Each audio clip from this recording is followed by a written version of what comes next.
Isso, vamos começar a compartilhar a nossa tela. Abriu para vocês? Sim, né? Então, assim, Sim.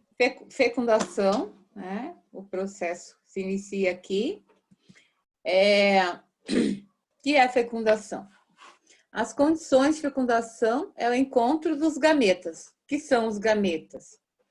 Os óvulos femininos, né? Que são fecundados pelos gametas masculinos, que são os espermatozoides, certo? Então, os gametas são espermatozoide e o óvulo, ou óvulo, ou ócitos, tá correto também, tá?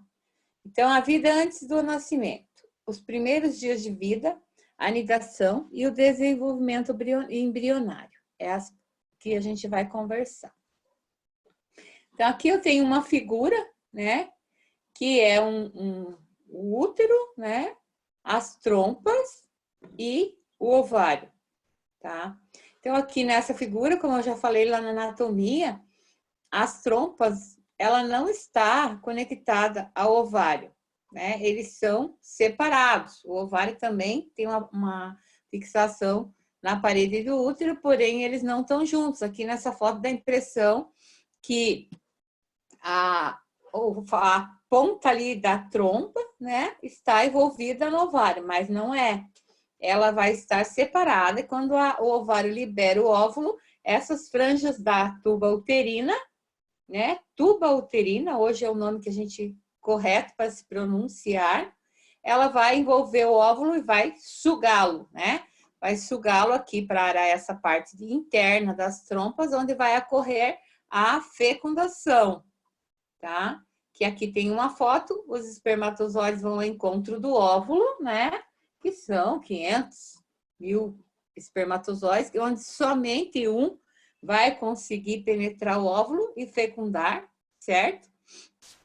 Então, o mais inteligente, né? Aquilo que eu já falei, nós somos o mais inteligente da banda, né? O que sobrou, mais inteligente, somos nós, certo? Então, aí vai ocorrer a fecundação, né? E ele vai voltar, né? Depois de fecundado, que vai ser empurrado pelos cílios dentro das trompas de falópio aqui. As tubas uterinas, ela tem uns cílios que ficam todos se movimentando, trabalhando e vai empurrando o óvulo fecundado para a parede do endométrio, onde vai acontecer a fixação do embrião, tá? Então, nós vamos falar como se originam os gêmeos, tá? Um assunto interessante. Então, as condições da fecundação. A presença dos espermatozoides nas vias genitais femininas, né? E o movimento do espermatozoide que vai chegar lá no óvulo a ser penetrado, tá? Então, o processo normal aqui, né? Que é a relação sexual, né? Que, na cópula, que é a parte da vagina onde vai receber os espermatozoides que vão ser introduzidos dentro da vagina, que vai ocorrer, eles vão correr atrás da tuba uterina para o encontro do óvulo e um deles vai conseguir penetrar esse óvulo e fecundar, certo?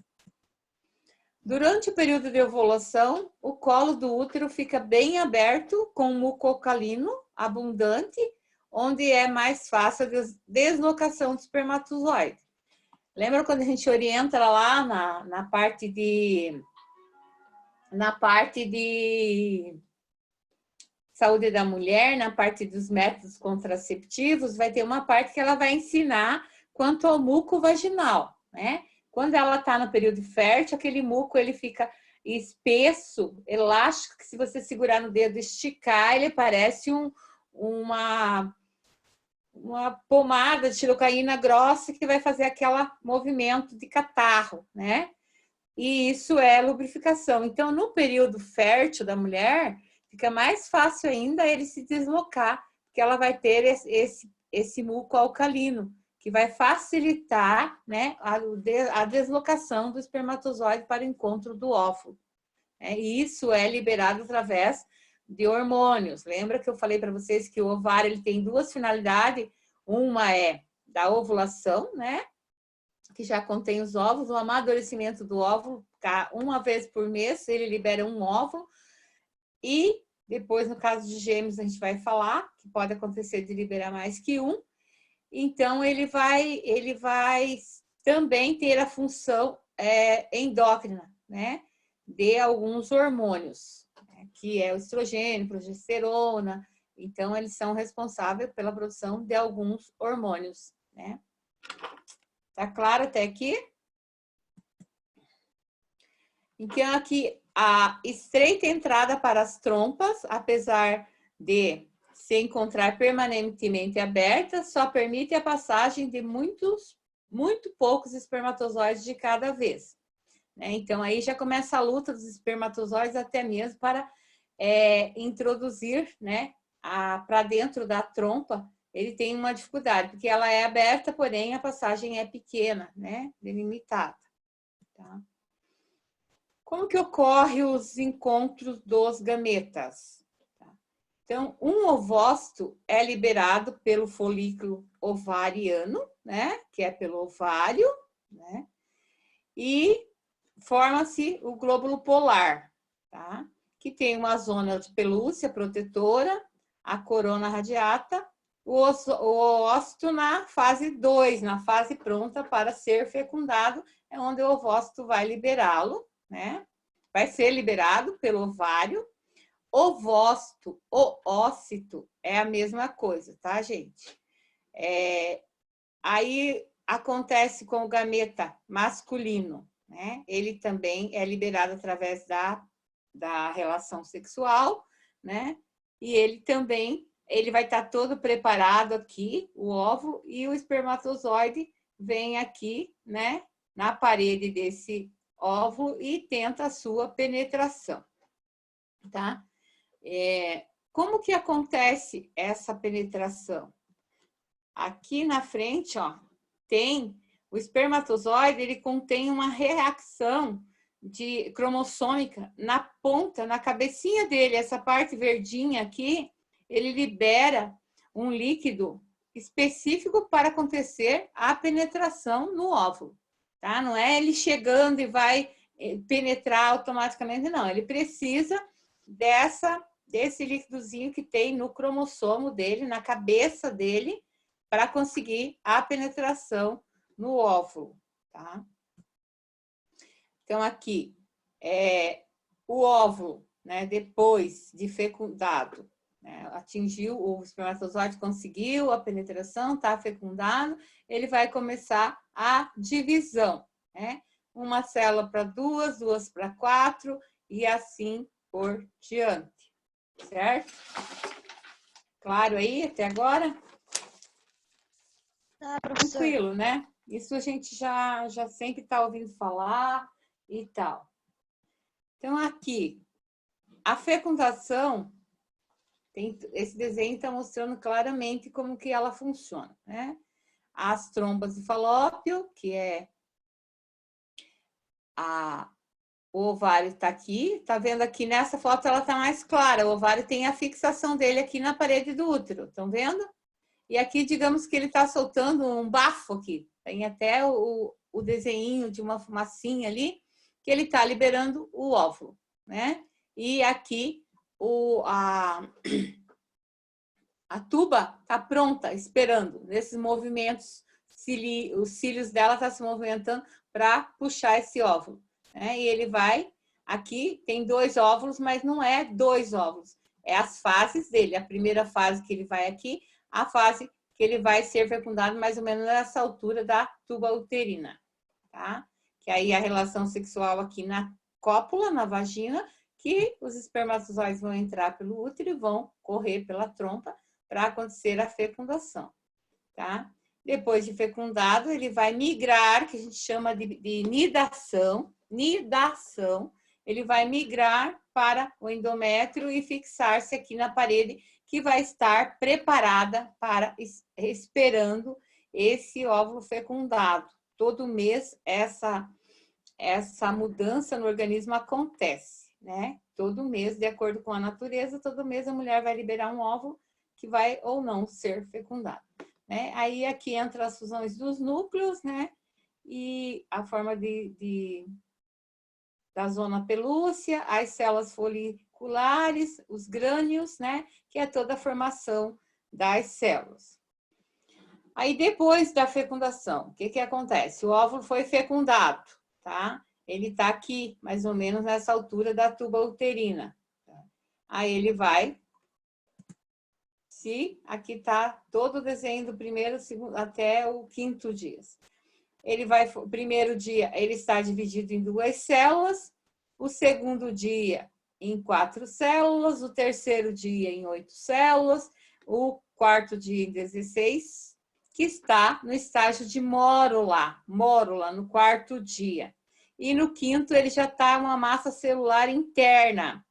Ele está pronto para ser implantado no endométrio. Por isso, o período de nidação, ele leva de 5 a 6, 7 dias, que é o período que ele passa do estágio de mórula para a massa celular interna. Ele está preparado, pronto, tá? E aí, ele vai passar para o estágio de blastócito. Quando acontece a fecundação gemelar, é nessa fase que tem a interação dele, tá? E no estágio de blastócitos, ele pode se dividir, em vez de 2 núcleos, aqui no final, ele vai ter, em vez de um núcleo, ele vai ter 2 núcleos, que são os gemelares univitelinos, tá? Que são idênticos, iguais, porque eles são do mesmo material genético, do mesmo espermatozoide, do mesmo óvulo. É um óvulo só, com a divisão no blastocisto, depois de fecundado. O blastocisto se divide em 2 células, onde dá origem a dois seres humanos, 2 pessoinhas idênticas, iguais, com o mesmo material genético. Tá? Bem nesse período aqui, tá? Do quinto dia, que ele passa de massa celular no estágio de mórula para blastocisto, é onde acontece a divisão, tá? Em vez de um botão embrionário, ele cria uma divisão que se forma 2 botões embrionários, vai se formar mesma coisinha, em vez de 2 células, 4 células, 6 células, e aí por diante, onde vai acontecer a gestação de gêmeos, tá? Eu vou explicar melhor já já. Então, aqui, ó, esse processo que eu falei é a nidação, tá? Então, aqui é a parede uterina, tá? Que tá pronta, ó, ela se modifica para preparar-se para acolher o óvulo fecundado, né? Ela recebe uma ajuda hormonal para preparar essa parede do endométrio, onde vai acontecer a fixação desse trofoblasto, tá? Ele vai se fixar aqui na parede do endométrio. Para que ocorra, é necessário que a mucosa uterina tenha sido preparada pelos hormônios ovarianos.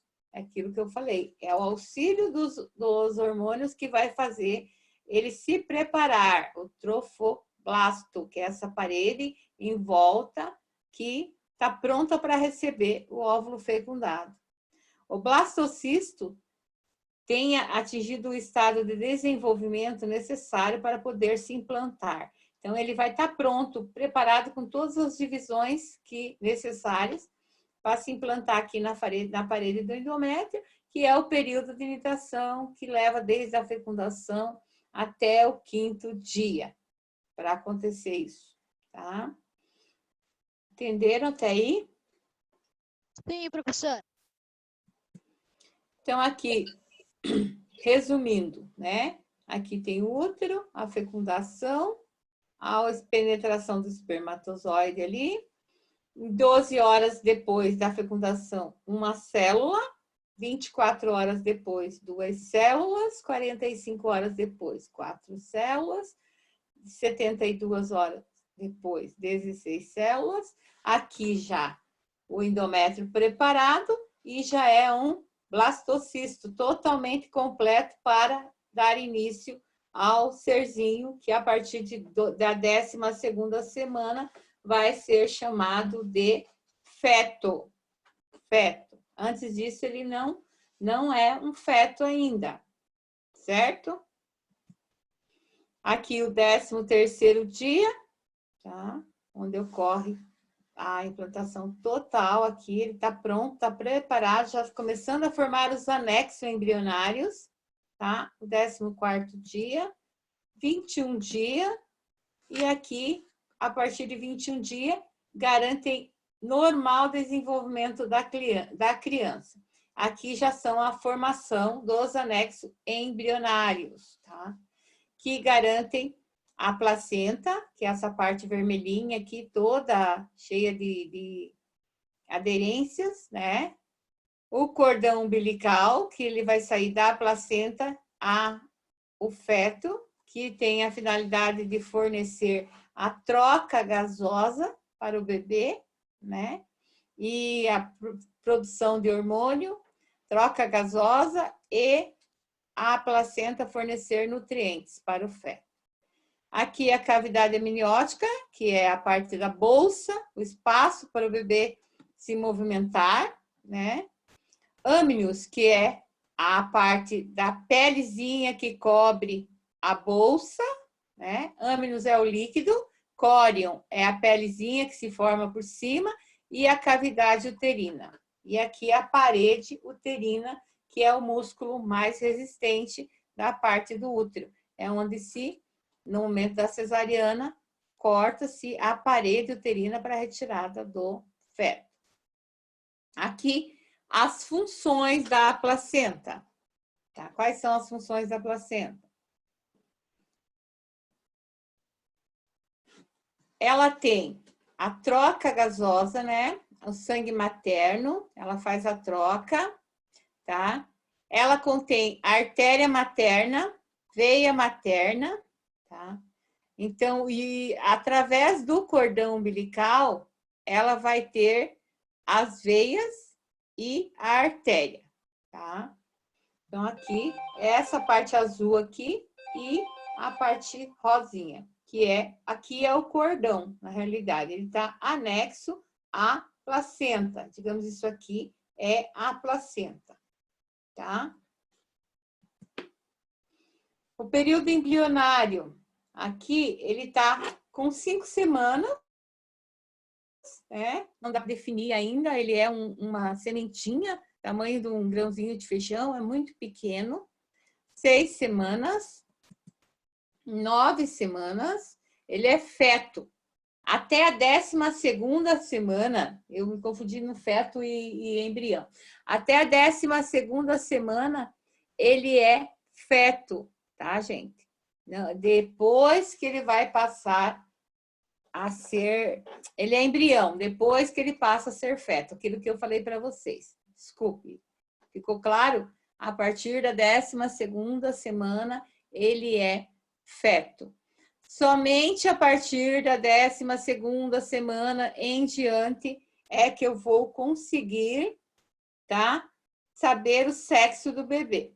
Porque antes disso, não vou conseguir. É muito confuso, tá? Tem aqui nessa fotozinha, estão vendo, acompanhando o mouse aqui? Tá? Ela já está com 21 semanas, dá para ver claramente aqui que é um sexo feminino, ó. Dá para ver a vagininha e tal, com 21 semanas, tranquilo. Com 9ª semana, ela vai ter uma protulência aqui que pode ser confundida com o pênis, né? Ou o pênis com a vagina.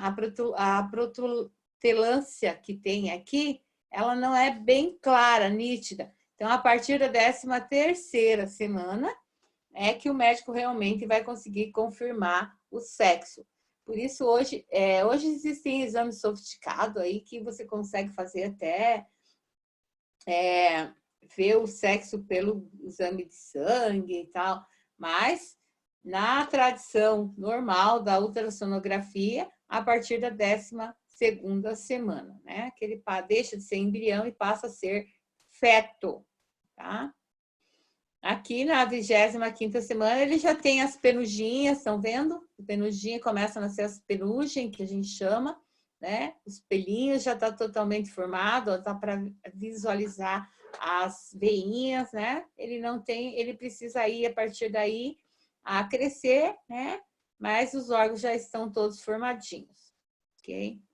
A partir das 30 semanas, aqui já está bem claro, todos os membros formados, dedinhos, tudo já começa a formar unhinha, cabelinho, tudo, tá? E a partir da 16ª semana, 36ª semana, que é 36 semanas, ele já pode estar pronto, né? Se nascer parto prematuro, ele tem probabilidade de sucesso, né? Sem intercorrência. Professora, Foi.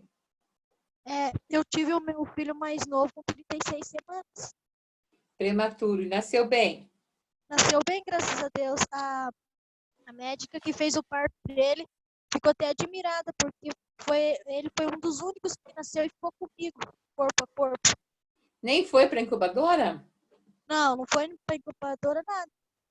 Que bom, isso é muito bom. Porque tudo depende da vitalidade do bebê, porque às vezes nasce com 36 semanas, super bem, pulmãozinho totalmente formado, né? Amadurecido, e ele consegue. Agora tem um bebê que nasce com 36 semanas, tem uma má formação ainda pulmonar, o pulmão não está bem maduro e precisa de medicamento, aí ele fica alguns dias na UTI até usar o medicamento, corticoide, fortalecer esse pulmão para poder ficar com a mãe, tá? Daí ele pegou e nasceu com 36 semanas, né? Daí a enfermeira pegou e colocou na carteirinha dele com 37 semanas, né? Aí eu peguei e perguntei para ela por que ela colocou 37 semanas se ele nasceu com 36. Aí ela pegou e falou para mim que ele tinha nascido do tamanho de 37 semanas. Mas que bom, hoje tem quantos anos? Hoje ele tá com 1 ano e 1 mês. Super forte, saudável. Graças a Deus. Que bom. Então, aqui o parto, né? Que é o parto útero, cérvix vaginal, né? E ali a placenta, depois do parto, a dectação da placenta, né? E o cordão umbilical. Então, essas coisas a gente ainda vai ver em outras aulas, né? O parto em si, o filme do parto. Então, aqui, deixa eu voltar mais um pouquinho aqui para falar de gemelar. Cadê o Wellington? Não veio. Então, aqui, quando nós falamos de gêmeos, voltando aqui para ficar mais claro, quando a gente fala de gêmeos, a gente está se referindo a univitelino, né? Bivitelino ou monozigóticos, tá? Então, quando eles são univitelinos, monozigóticos, no caso, eles são formados pelo mesmo material genético, né? Pelo mesmo espermatozoide, pelo mesmo óvulo, né? E aí, primeiramente, ele é o zigoto, né? Que é a célula ainda a ser fecundada. Depois de fecundado, ele se transforma na mórula. Lembra que eu passei as fases ali para vocês? Deixa eu achar aqui.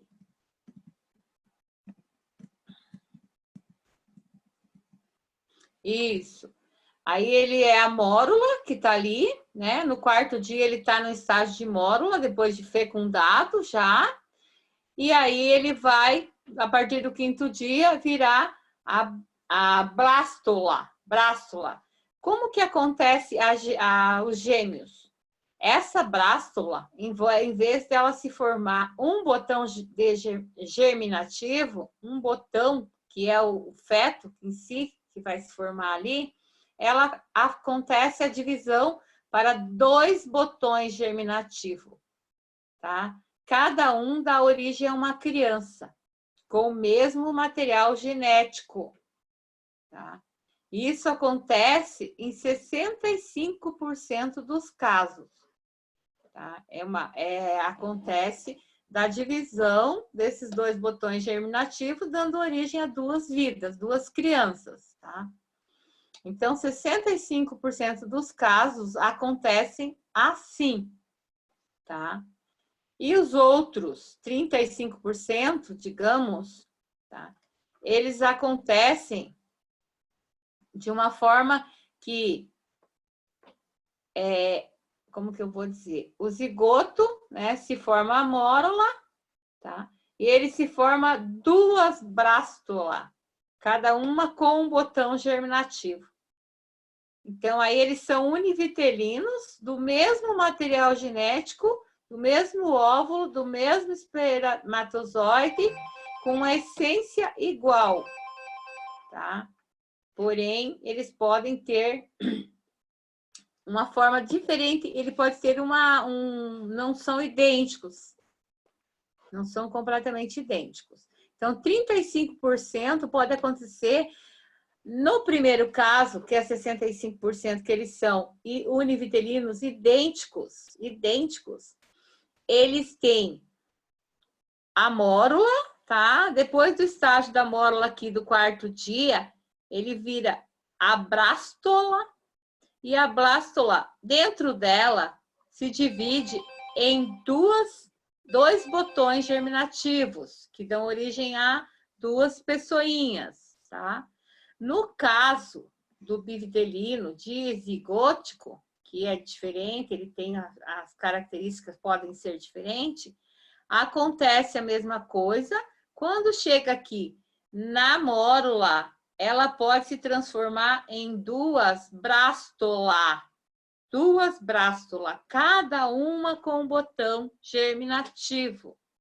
Cada uma com um botão germinativo, que vai acontecer a mesmo material genético, mesmo óvulo, mesmo espermatozoide, só que com uma diferença. Vai ser duas placentas.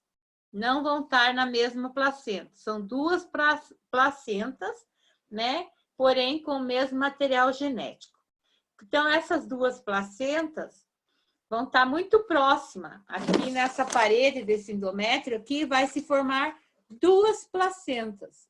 Elas vão estar tão próximas que pode chegar lá no final da gestação, quando nasce, elas vão estar praticamente grudadas. Mas pela aproximação, pelo espaçamento, pelo tamanho do bebê, mas são duas placentas quando acontece da brástula ser dividida em duas. Tá? Entenderam ou não? Eu explico de novo. Que às vezes parece fácil para mim, mas não é fácil para entender. Então, vou dar mais uma revisadinha. Então, quando acontece a fecundação, o óvulo é fecundado, ele vai acontecendo as divisões celulares. No primeiro dia vai se dividir em duas, em quatro, em seis, até se formar 16, né?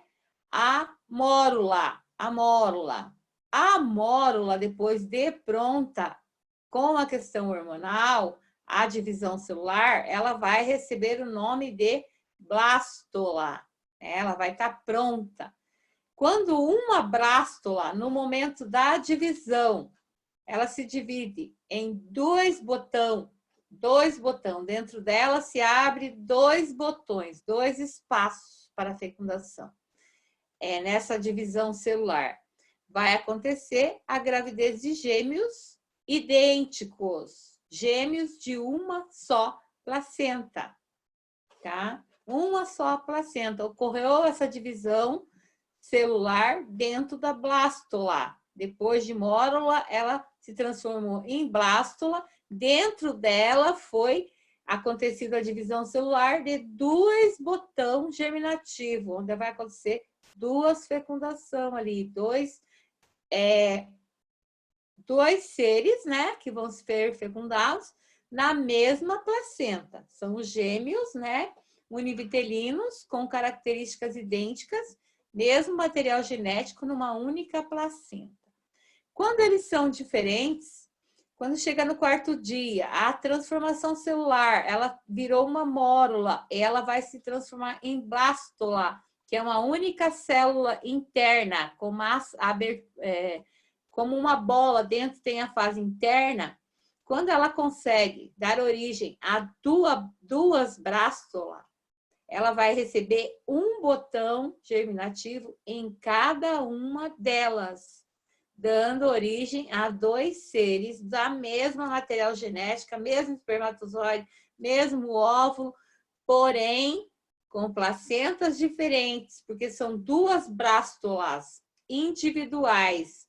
Então, cada uma vai ter uma placenta. No momento dessa fixação dessa blástula aqui, dentro do endométrio, da mesma forma que uma gestação única, né? Ela vai se fixar aqui no endométrio, vai se formar 2 placentas, cada uma vai desenvolver o seu embrião, tá? Com seus anexos, 2 placentas, direitinho. E pode acontecer lá no final da gestação, essas 2 placentas, elas vão estar próxima, tão próxima que dá a impressão que é uma só. Elas vão até se grudar um pouquinho entre elas, porque pelo espaço físico, pelo tamanho do feto, então ela vai acontecer no momento de nascer parecer uma única placenta, mas são 2 placentas, né? E a essência que é igual, porém, eles têm características físicas, podem ser diferentes um do outro. Deu para entender? Deu. Professora, a câmera travou aqui, a câmera sua. A minha? Uhum. Eu tô vendo ali que eu tô travadinha. Tá travada. Não sei por quê. E agora? Continuo? Deixa eu tentar voltar aqui. Continua. Agora voltou. Agora deu. Voltou. Então, assim, aí existe também os gêmeos dizigotos. O que é dizigotos? Gêmeos dizigotos. Dizigotos significa que a mulher, né, liberou 2 ovócitos. 2 ovócitos, tá? Então, 2 zigotos, 2 mórulas e 2 brástulas, com material genético diferente. Um óvulo diferente, um espermatozoide diferente. Então, foram liberação de 2 óvulos, 2 espermatozoides conseguiram a penetração, cada um em um óvulo, tá? Dando a formação de gêmeos dizigóticos. O que significa isso? Que eles vão ser completamente diferentes do seu material genético, né? Porque eles não foram fecundados pelo mesmo espermatozoide nem pelo mesmo óvulo. Então, eles são dizigóticos, completamente isolados. A mulher liberou 2 ovócitos, né? Ambos foram fecundados. Então, ocorreu essa mudança celular aqui para primeiro dia, né? Foram 2 células aqui, 2 aqui. Quarto dia, 4 aqui, 4 aqui. No quarto dia, uma mórula aqui, outra mórula ali.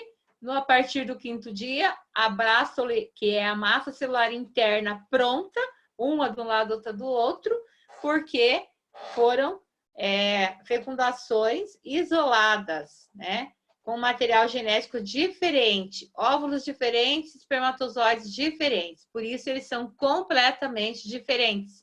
Pode ter um moreninho e o outro clarinho. Um puxou para a mãe, que é mais clara, e o outro para o pai, que é mais moreninho.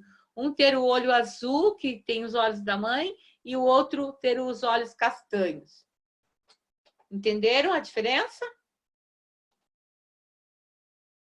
Sim, eu já conheci criança assim, completamente diferentes. Uhum. Completamente. Um era gordinho, outro magrinho, um branquinho, outro bem moreninho. Então, esses são os dizigóticos, que são fecundados de material genético diferente. Isso é raro acontecer da mãe liberar 2 ócitos ou ovócitos, que é a mesma coisa, mas acontece, tá? Aí eles são diferentes, porque o material genético é diferente. Diferente da primeira explicação que eu falei para vocês, que 65% acontece da brástula receber 2 botões embrionários e formar 2 seres aqui, ou ela, no estágio de Mori, se dividirem em duas brástole, assim mesmo eles são idênticos. Por quê? Não são idênticos, são muito parecidos, porque é do mesmo material genético. É um espermatozoide que aconteceu essa fecundação gemelar. É o mesmo óvulo que aconteceu a divisão celular.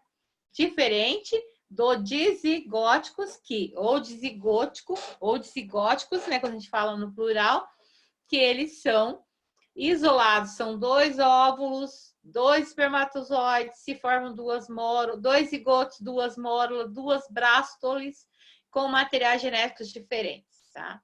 Eles são diferentes, são duas placentas, tudo diferente, tá bom?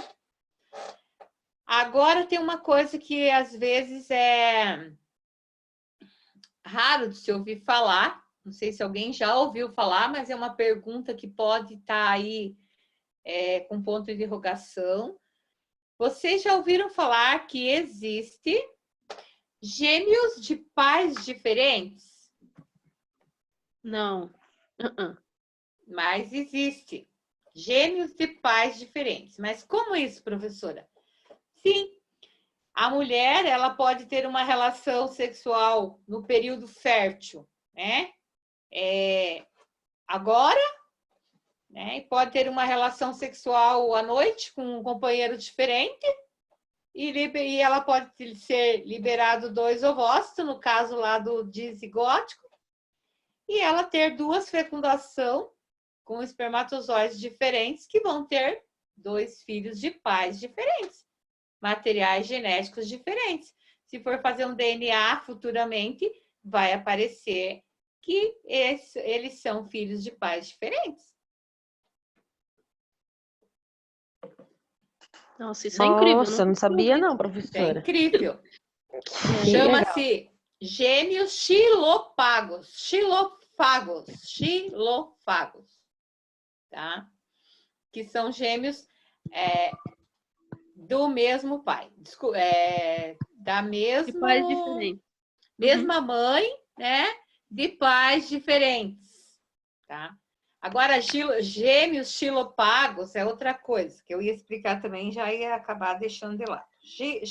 Xilopagos, o que é? É uma forma de gemelar também, que é uma malformação congênita, mas vocês conhecem com outro tema. Vocês conhecem com o termo de gêmeos siameses. Ah, Tá? legal.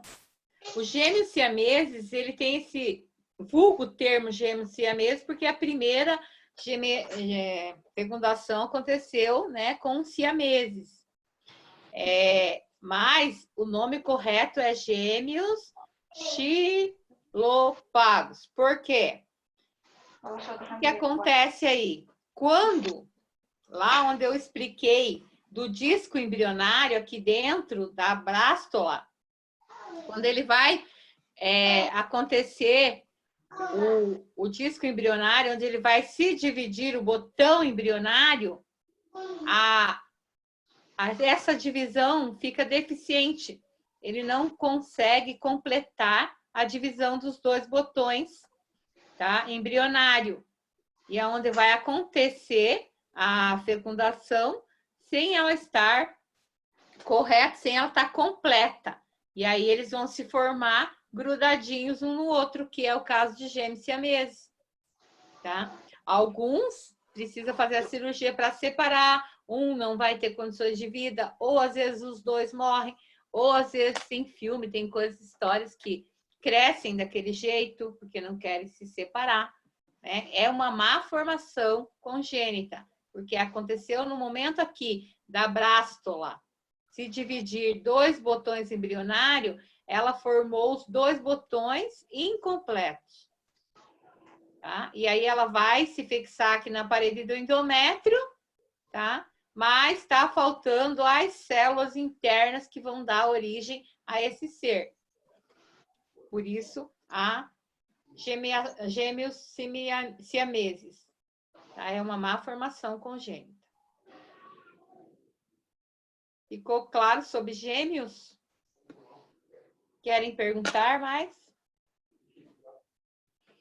Então, ficou claro que quando ele é de zigoto, ele é totalmente diferente. São a liberação de 2 óvulos, né? 2 óvulos fecundados, né? Pelo mesmo companheiro, mas são com características diferentes, materiais genéticos diferentes, tá?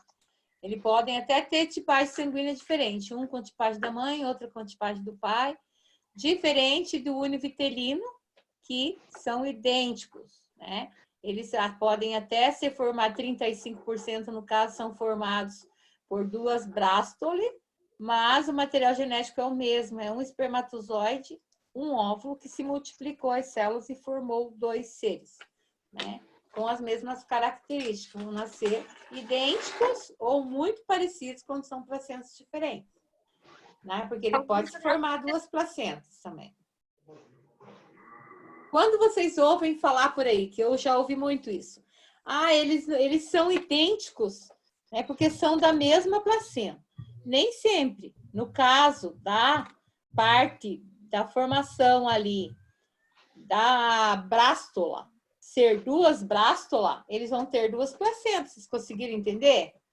Mas eles vão ser idênticos, porque mesmo sendo de 2 placentas diferentes, são idênticos que são do mesmo material genético. Diferente do dizigoto, que a mulher liberou 2 células, 2 ovócitos, e 2 espermatozoides conseguiram a penetração, cada um em um óvulo. Então, o material genético é diferente. Então, quando a gente está conversando, a pessoa fala, eles são idênticos, são da mesma placenta. Eles podem ser idênticos de placentas diferentes, né? Mas é muito difícil para a gente conseguir explicar para uma pessoa completamente leigo, né, essa diferença. Mesmo aqui que eu estou tentando explicar minuciosamente, talvez eu não consiga ainda passar com clareza para vocês, né? Porque é um assunto bem complexo. Essa multiplicação das células aqui, essa divisão celular, é uma coisa divina, uma coisa muito de Deus mesmo, uma coisa muito mágica de Deus, uma coisa abençoada, né? Oi? Alguma pergunta Eu dessa até queria parte? fazer uma pergunta nesse sentido ali, porque a gente vai ter um debate sobre o aborto, né? Sim. Mas só antecipando, você disse que o feto ele leva alguns dias para ser considerado feto, né? Uhum. Tem uma questão ética ali muito complexa, né? Porque se defende que a vida começa no momento que o espermatozoide encontra o óvulo, né? Não, ele tem todo esse processo aqui, até a implantação do endométrio aqui, até as formações embrionárias, anexo embrionário. Ele só vai ter batimentos cardíacos a partir dos anexos embrionários. E vai ter batimento cardíaco, o tubo neural vai estar formado, tá? Aí ele deixa de ser embrião e passa a ser feto. Aí ele já está uma vida formada. São 12 semanas, são menos de um mês, é muito rápido.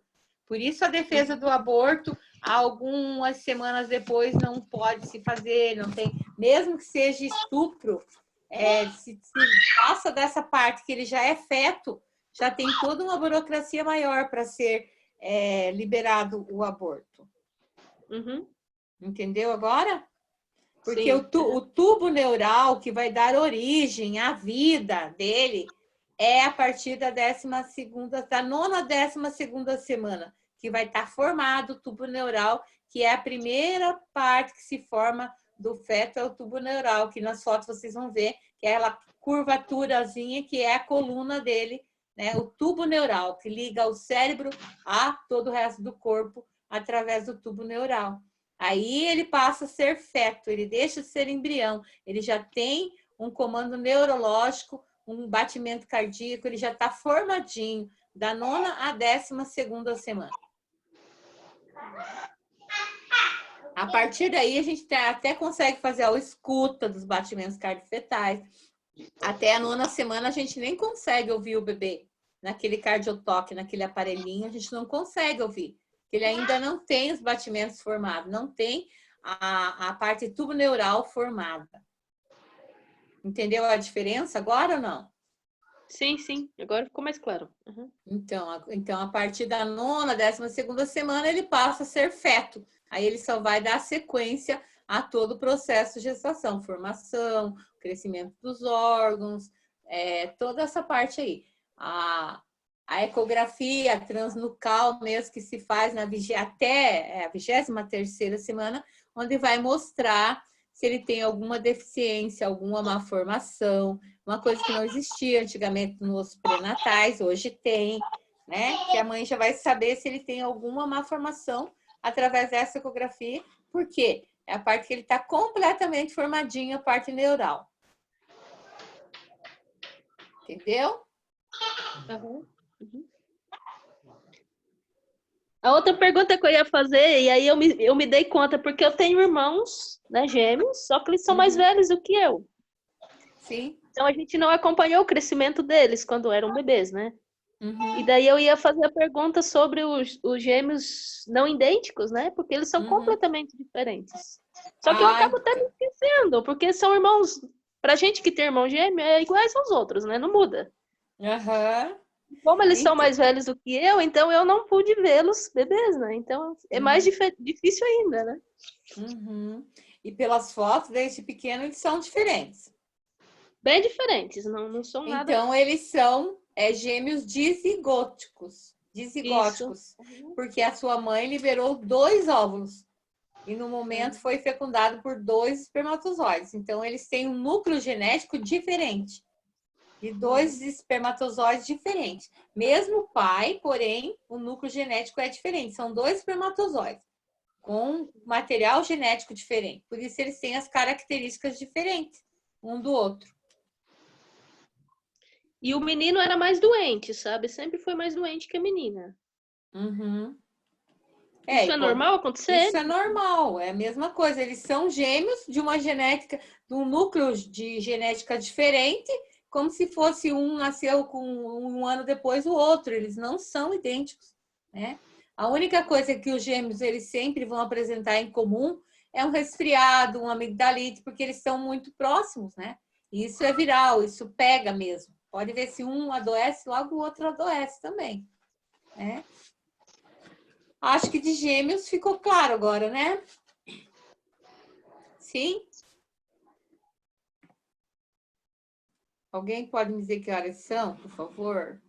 Que eu não estou enxergando o rodapé. 3 horas, prof. Nossa, é muito rápido. Então, vamos dar sequência aqui. Então, a anidação, se eu perguntar lá na prova para vocês o que é anidação, né? Provavelmente lá no final, na avaliação, eu vou perguntar. Então, é o processo, desde a fecundação até o momento que o óvulo se implanta na parede do endométrio, levando de 5 a 6, 7 dias. Tá? Então, Ô, professora, essa é a anidação. Oi. Ei, agora veio uma pergunta na minha cabeça. E assim, quando tem na família, tipo no caso, supor, meu pai é gêmeos do irmão dele. Qual que é a chance de eu ter gêmeos? Olha, isso aí é uma coisa assim muito, não tem nada cientificamente. Não tem nada a ver, tipo, ou tem, porque os antigos falam que sim, que pula Todo uma mundo geração, fala. né? Todo mundo fala isso. E eu tenho gêmeos na minha família, tenho 2 sobrinhas, uma inclusive é casada com um rapaz que é gêmeos também de uma genética totalmente diferente, né? A gente não conhecia. Foi uma coincidência, né? E, no entanto, ela estava grávida. Ai, que medo de ter gêmeos.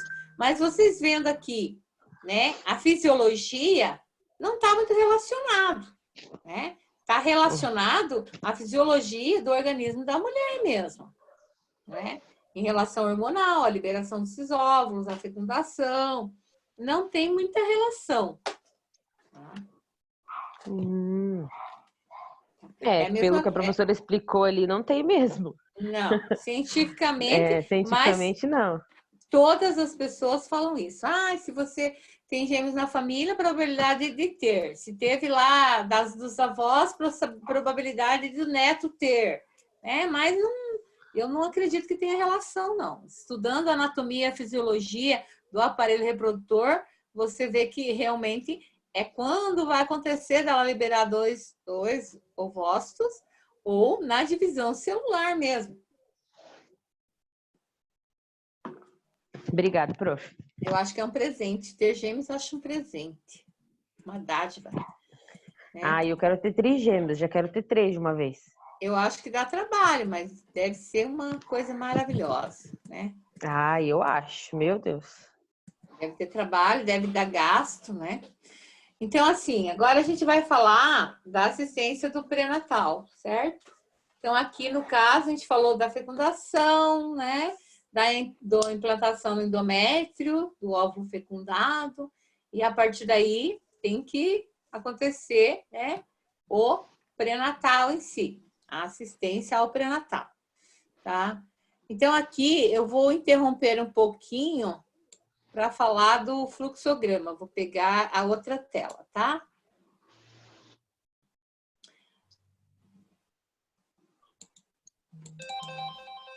Chegou para vocês? Chegou. Tá. Aqui a tela fica melhor visualizar assim. Eu posso até mostrar ela em modo de leitura. Deixa eu ver se vocês vão conseguir enxergar em modo de leitura. Modo de tela cheia. Consegue enxergar o que está escrito? Que daí eu consigo explicar, vocês conseguem visualizar. Dá para enxergar a letrinha, tudo? Ah, sim, tá ótimo. Então, assim, ó, aqui a cliente chegou para mim lá no balcão da unidade de saúde. Preste bem atenção nesse fluxograma, porque lá na prática, no laboratório, a parte que a gente trabalha é do nascimento em si, a gente trabalha 3 fases. A fase do acolhimento aqui no fluxograma, a fase do desenvolvimento do trabalho de parto, né? A fase do acolhimento no hospital e a fase do desenvolvimento até o nascimento. A gente procura fazer umas encenações, forma de teatro até o nascimento, cuidado com a RN. Então, aqui é bastante importante para entender. Depois, lá na prática, eu só vou entregar para vocês escrito o que é para fazer e vocês vão lembrar aqui dessa aula, desse roteiro, tá? Então, ela chegou para mim no balcão com um atraso menstrual de 10 dias ou mais. Primeira coisa que eu tenho que fazer, né? A solicitação do exame de gravidez. Existem 2 tipos de exames de gravidez, urina e sangue. O que eu vou buscar no exame de urina? Essa pergunta está no quiz da aula passada. Vocês responderam? Ainda não. Ainda não receberam, né? Eu não respondi Sim, essa. recebemos sim. Sim, Então, já está disponível. ela vai estar lá de uma forma que vocês vão ter que pesquisar, porque eu não havia falado, mas agora eu vou falar e vocês vão conseguir responder. Que eu achei que a gente ia conseguir chegar aqui nesses slides até aquele quiz, mas aí tem uma pergunta lá, qual é o hormônio que vai aparecer na corrente sanguínea da gestante que indica a gravidez? Tá? Lembram dessa pergunta? Quem respondeu? Eu chutei, era um astro ou alguma coisa. Sim, eu vi e eu procurei na internet porque eu não achei slide. Isso, porque a gente ainda não tinha chegado aqui. Eu pensei que a gente ia conseguir na aula passada já chegar no fluxograma, aí coloquei aquela pergunta, mas depois eu pensei, a gente vai revisar e também eles vão pesquisar, se não conseguirem, na próxima a gente relembra. Então, o hormônio que vai estar aqui na corrente sanguínea da gestante, que é um dos principais hormônios da gestação, ele vai estar atuando aqui desde o atraso menstrual, que é o HCG. Tá lá como opção de resposta, aquele que é o certo. Ou beta-HCG, ou HCG. Na realidade, é o HCG, porque beta-HCG é o nome do exame, né? Então, aqui ela chegou para mim atraso menstrual. A rotina do exame, se ela já tem um exame de urina, atraso menstrual com mais de 15 dias, mais de 10, eu posso pedir um TIG, um exame na urina. Posso até fazer ali como teste rápido. Na urina, eu já vou ter o resultado. Por quê? Porque esse hormônio, ele está liberado, ele já chegou na urina, tá? Agora, quando eu tenho um atraso menstrual de 3 dias só, 2 dias de atraso menstrual, não adianta eu fazer o exame de urina, porque é a mesma coisa da medicação. Primeiro vai para a corrente sanguínea, depois que vai ser excretado na urina o hormônio, tá? Então, por isso, quando a mulher está grávida muito recente, não adianta fazer o exame de urina, não vai aparecer positivo. Então, eu tenho que pedir aí, no caso, o beta-HCG, que é o exame de sangue, tá? Que aí, 3 dias, 2 dias depois da fecundação, ele já vai dar positivo. Como que eu sei que o beta-HCG é positivo, que eu estou grávida? Acima de 25 está grávida. 1000, gravidíssima. 2000, hiper mega grávida. Já significa que está grávida já há mais de 15, 20 dias. Tá? Então, eu posso fazer os 2 tipos de exame, na urina e no sangue. Se ela chega para mim e diz, eu estou com menstruação atrasada há mais de 15 dias, posso dar um potinho, pedir para ela urinar, fazer o TIG ali, vai dar o resultado que eu quero. Se ela mente, que as pacientes mentem no balcão, tá? Vai me dizer que vocês não conhecem ninguém que nunca mentiu. Ah, eu tô grávida, eu acho que eu tô grávida, tô atrasada há mais de 15 dias. No entanto, tô atrasada 2 dias só. Né? Ela mente para que a pessoa da enfermagem possa pedir o exame, porque não entendem o fluxo, não entende o que acontece no organismo. Não adianta fazer com atraso de 2 dias que ainda não chegou na urina, não foi excretado do sangue para a urina. Então, vai dar negativo. Agora, se eu tenho 2 dias de atraso, mas eu quero saber de qualquer jeito, eu tenho um fator de risco, eu tenho 2, 3 abortos anteriores, é um fator de risco, eu peço no sangue, já vai ter o resultado positivo. Tá? Entenderam essa parte? É o mesmo hormônio que eu vou buscar, tanto na urina quanto no sangue, que é o HCG. O nível dele é que vai me dizer se é positivo ou não. Se está positivo ou não. Na urina, ele tem aquele fator da cor, né? Se ele altera a cor para escuro, ela está grávida, não tem como eu dosar a dose do HCG. Mas no exame de sangue, o beta-HCG, eu vou ter a dosagem correta. Se é 540, 270, 180. Grávida, acima de 25 é positivo, tá grávida. Tá? É importante vocês anotarem isso, é importante vocês saberem que eu já recebi várias vezes perguntas de alunos pelo WhatsApp, pelo e-mail, com o resultado de exame no valor de 180, 200 e pouco, de amigo, de colega, perguntando se indicava gravidez. Sim, grávida. Acima de 25, grávida. Isso vocês podem ter conhecimento a partir de hoje. Fez o beta-HCG, o de sangue, deu superior a 25,00, tá grávida. Professora, 80, grávida. Oi. eu quando eu fiquei grávida, eu fiz exame de sangue e não constou que eu estava grávida. Eu fui descobrir só fazendo uma ecografia. Por que aconteceria uma coisa dessa, assim, no caso? Por que aconteceu? Pela alteração do hormonal mesmo. Você estava com deficiência na formação desse hormônio. Tá? Comigo no meu primeiro filho também, que hoje está fazendo 37 anos. 37? 37 anos meu filho está fazendo hoje. Aconteceu a mesma coisa. Não aparecia, eu dizia, não estou grávida, não aparece nem no sangue, nem na urina, nem no sangue, nem na urina. Fui fazer a ecografia, eu já estava grávida de 12 semanas, já deu para ver o sexo do neném já. Eu fiz os de urina, aqueles de farmácia mesmo, não deu gravidez, nada. Fiz o de sangue, também não deu. Fui descobrir só na ecografia mesmo. Mas é muito raro, muito raro. Posso dizer para vocês que nós somos, assim, raríssimas. O segundo filho meu já foi tranquilo, com atraso de 5 dias já deu positivo. Então, é uma coisa muito difícil. É um problema que o organismo está apresentando naquele momento que não consegue ter a formação do hormônio HCG. Ele fica deficiente. Tá? Mas pela fisiologia natural do organismo, é assim que acontece. Tá? Sim. Obrigada. Então, assim, quando vocês estiverem lá na prática, a gente for praticar a prática profissional lá, a gestante, ela nunca vai chegar no balcão e vai dizer assim, eu tô com atraso menstrual, tive relação e eu quero fazer exame. Nunca, nunca. Principalmente se ela é adolescente, é jovem, é uma gravidez indesejada, os pais não sabem, ou nem mesmo o namorado. Ela vai chegar toda envergonhada, falando baixinho, e você vai ter que ter um jogo de cintura para acolhê-la. Começa aí já a humanização do pré-natal, porque vocês vão ver profissionais e profissionais. fala alto, não estou escutando nada. Não escutei. Gente, se ela está com dificuldade de colocar para você a queixa dela, acolha para dentro do consultório, né? Pergunta, às vezes ela não quer que o vizinho ouça.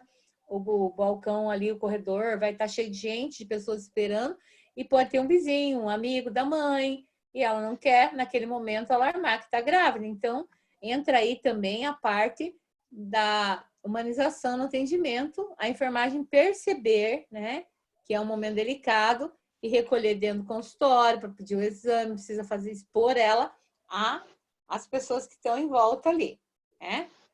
Então, aqui eu tenho, vocês estão acompanhando comigo aqui o fluxograma, eu tenho o exame de urina, ele pode ser feito na hora ali, o resultado positivo aqui de um lado e do outro lado o negativo, certo? Aqui seria como que eu, profissional, técnica de enfermagem, vou proceder mediante aqui o resultado positivo, no caso. Tá? Eu vou ofertar os testes rápidos, no caso, para ela, que é HIV e sífilis, e de hepatite, ali no mesmo momento. Hoje ele é feito igual realiza o glicoteste para diabetes. A mesma coisa. Ele pica uma gotinha do sangue, faz teste rápido ali, ele já dá se é sensível ou não para HIV, sífilis e hepatite, né? São os 3 principais que são doenças de janela imunológica, que a gente chama. Então, eu fiz o teste rápido, se for positivo. Se for negativo, o que eu vou fazer?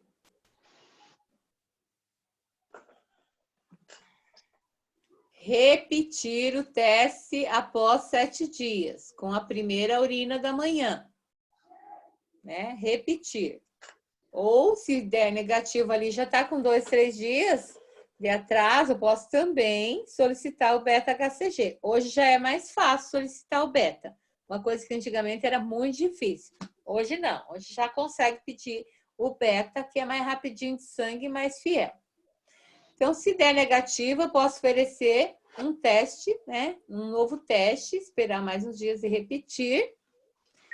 E aqui, se for positivo, eu posso fazer os testes rápidos de HIV, sífilis e a hepatite. E aí, agendar aqui, eu vou agendar a primeira consulta com a enfermagem.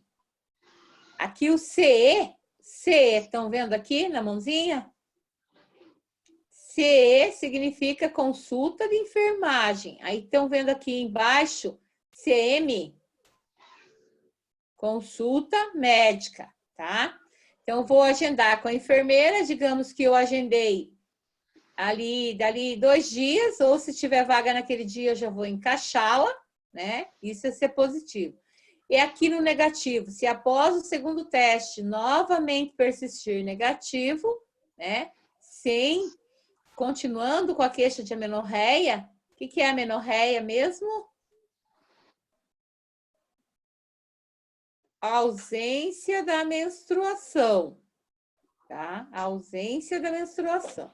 Se persistir negativo, tem que agendar uma consulta médica, né? Ela pode estar com algum outro problema, alguma outra patologia associada que está fazendo com que ela tenha alterações hormonais e não aconteça a menstruação. E aqui, no positivo, vou passar para a enfermeira, que a enfermeira vai pedir as consultas, né, para o pré-natal de baixo risco. São as consultas normais de médico, enfermagem e os exames de pré-natal. Certo? Então, aqui, a segunda consulta daí vai ser com o médico, a primeira vai ser com o enfermeiro, a segunda com o médico, a terceira vai ser novamente com a enfermeira, a quarta com o médico e assim subsequente, tá? Então, da 28ª à 32ª semana, consulta com o médico e com a enfermeira intercalados, semanalmente. Então, quer dizer, a partir de 28 semanas de gestação, ela vai passar aí na unidade toda semana. Uma semana ela passa com o enfermeiro, na outra semana ela passa com o médico, tá? Entenderam isso? Menorreia é ausência? Ausência da menstruação. Isso mesmo. Nossa, eu imprimi aquele globo fluxo menstrual. Amenorreia, ausência da menstruação. É com A? Amenorreia? Amenorreia. Isso. Ah, eu tava lendo menorreia. Não, amenorreia. Aqui, ó, tá escrito aqui, ó. Amenorreia, Ah, tá. Uhum, tá? agora sim. Agora sim. Uhum. Então, aí você vai, né? Ó, assim, agora sim. Ausência da menstruação, tá bom? Então, aqui, depois da... Quando ela é uma gravidez de médio ou do alto risco, tá aqui do ladinho, né? Ela tem a consulta médica e mais acompanhamento do enfermeiro, tá? E aí vai ter visitas domiciliares, né? Que não substitui a consulta médica. Então, além da consulta com a enfermeira, ela tem com o médico, né? Mensal, semanal, de acordo com o risco dela. Tá? A visita domiciliar do enfermeiro, a partir da 36ª semana, vai ser semanalmente. Tá? E a visita domiciliar do enfermeiro até o 7º dia de vida do bebê também tem que ser realizada. Tá? E da 13ª semana a 41 semanas, a consulta dela é semanalmente. Entenderam essa parte? Sim? Ficou claro? Podem perguntar, senão eu vou entender que vocês estão sabendo tudo. Professor, esse fluxograma vai ter no slide? Eu vou mandar ele separado para vocês. Vai ter o PDF, que é das aulas de hoje e da próxima. E vou mandar esse fluxograma também. Só que esse fluxograma, ele é uma cartilha de pré-natal. Então, ele está bem complexo. Então, vocês vão focar ali para a página 8. Que está falando de fluxograma, tá? Dá para imprimir, daí fica mais fácil. Só a página 8, a 9 e a 10, que agora eu vou falar aqui, ó. Dos exames de rotina de pré-natal. Tá? Que são super importantes vocês saberem dos exames que fazem parte do pré-natal. Então, agora eu vou voltar ali para a página de leitura, que aqui está muito pequeno, né? Então, aqui. Ficou melhor assim, né?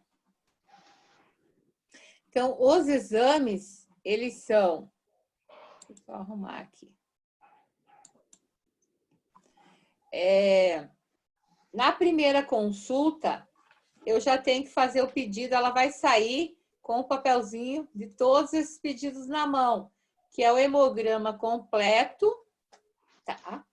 A glicemia de jejum, a sorologia para hepatite e rubéola, para sífilis, para ela e para parceiro, né? Se tem namorado, se tem o marido, o parceiro, ela vai ter que repetir junto com ela esses exames.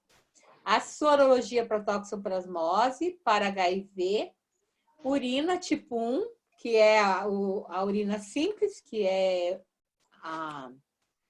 o TIG ali, o parcial de urina comum, e a urocultura, que é aquela urina mais coletada com mais asepsia, precisa antes fazer higiene, urinar um pouquinho vaso para depois urinar no potinho estéril, né, que é a urocultura. E porque a urina do tipo 1, que é o parcial de urina, ela pode dar contaminação, até mesmo pela falta de higiene, né? Não digo pessoa que é suja, não.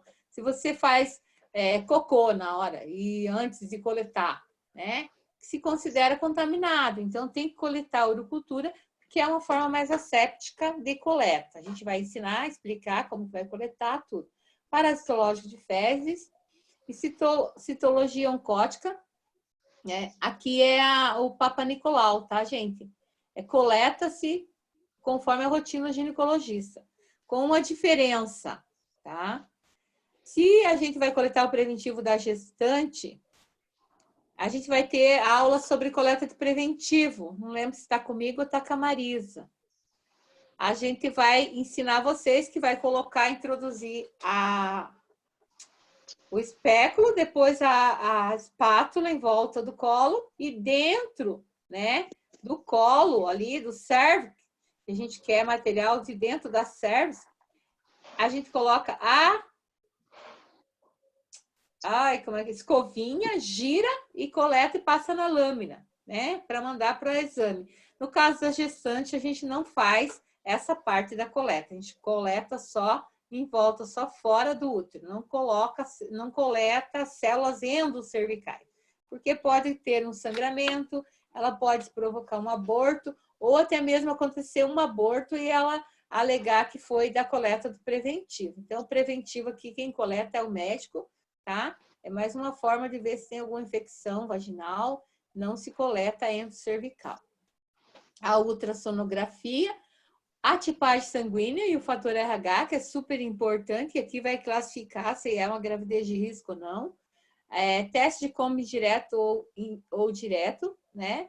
Quando ela for fator RH negativo, para o parceiro, no caso. Então, esses são os exames que ela vai sair na mão para realizar, para agendar no balcão, para Fazer uma vir. pergunta? Pode. Eu vejo muito caso de bebê que são contaminados com o citomegalovírus. Nessa primeira consulta, nesses exames, tem algum que identifica já se a mãe possui o vírus? Tem. A coleta aqui de citológico já mostra se ela tem ou não. Ah, tá bom, então, Tá? obrigada. Já mostra. E aí, aqui, dentro de todos esses exames, tem alguns da primeira consulta que eles são exames de janela imunológica. O que é a janela imunológica? São exames que ele pode, hoje, eu posso estar contaminada, mas ainda sou portadora assintomática, nem conheço. Né? Faço o exame e aparece. E pode ser que eu tive uma relação com uma pessoa soro positivo faz 8 dias e ainda não está aparecendo na minha corrente sanguínea. Ele vai aparecer, podendo levar até 3 meses para aparecer. Por isso, a gente faz no início do exame positivo, na primeira consulta já pede laboratorial, e aí a gente vai repetindo. Aqui no segundo trimestre, tá? No 4º mês, faz-se a urocultura novamente, o teste de sobrecarga da diabetes, que é para identificar diabetes gestacional, que é o TOT, que a gente chama. O que é isso aqui? É a curva glicêmica. É aquele líquido que a gestante toma para ver se ela tem diabetes gestacional ou não. Coleta uma amostra do exame em jejum, né? E coleta a segunda amostra 2 horas depois que você tomar 75 gramas de açúcar puro, em forma de líquido de xarope, com gosto de abacaxi, de limão, diversos sabores, só para modificar. E a gestante tem que tomar toda aquela garrafinha de 250 ml em menos de 10 minutos. 5 minutos a gente dá para ela tomar, senão ela não vai ter um resultado falso positivo. E aí coleta a segunda amostra para ver se ela está desenvolvendo o diabetes quando injetado uma grande carga de glicose no sangue. É aí que a gente faz a classificação do diabetes gestacional, que ele só vai aparecer a partir da 24ª semana. Entenderam isso? E aí coleta-se citopatológico se nunca colheu, tá? Ou mais de 3 anos. Então, ela pode ser agendada até a 24ª semana. Deixa eu voltar aqui nos exames. Então, aqui, o hemograma completo. O que vai mostrar para mim esse exame? Vai mostrar se ela tem anemia, né? Como que tá as células de defesa do organismo, né? Vai mostrar as plaquetas dela, como que estão, né? Então, é bastante importante. Vai saber se ela precisa de vitamina ou não, como que tá a hemoglobina, tá? A glicemia de jejum já é um alerta para um pré-diabético. Se ela tem uma glicemia de jejum alterada, já vou orientar, né, dieta, exercícios, de acordo com o que ela pode fazer. A sorologia para rubéola é bastante importante, vai ver se ela já teve ou se existe possibilidade dela ter, né? A sorologia de hepatite também, vai ver se já teve hepatite, se está com hepatite. A sífilis também, né? A sífilis mesmo, são todas essas doenças que eu estou falando, são doenças que caracterizam gravidez de risco. Vai se encaixar no pré-natal de alto risco, certo? Então, aqui, a sorologia para HIV também é importante, porque às vezes a mãe ela é soropositiva e desconhece, né? Não sabe, e aí ela descobrindo, ela pode fazer um pré-natal em numa instituição de referência para HIV, tomando o coquetel, todo o cuidado durante a gestacional para que o bebê dela possa nascer e vir a ser um adulto saudável, né, livre do vírus. Então, tem todo hoje um ritual, todos os cuidados específicos para a gestante HIV. É muito importante descobrir aqui na primeira consulta. O exame de fezes e urina normal, aqui pode nos fazer na primeira, mas se faz durante. A ecografia, que é a ultrassonografia, hoje já se faz, né, da 11ª à 20ª semana. Faz-se antes, na primeira consulta ela já sai com o pedido de ecografia, né? E a translocal, que faz até a 24ª.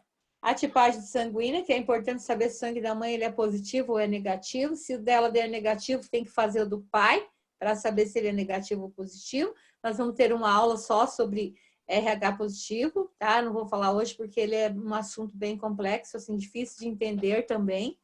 Então, vou estar explicando em um outro momento só sobre o fator RH.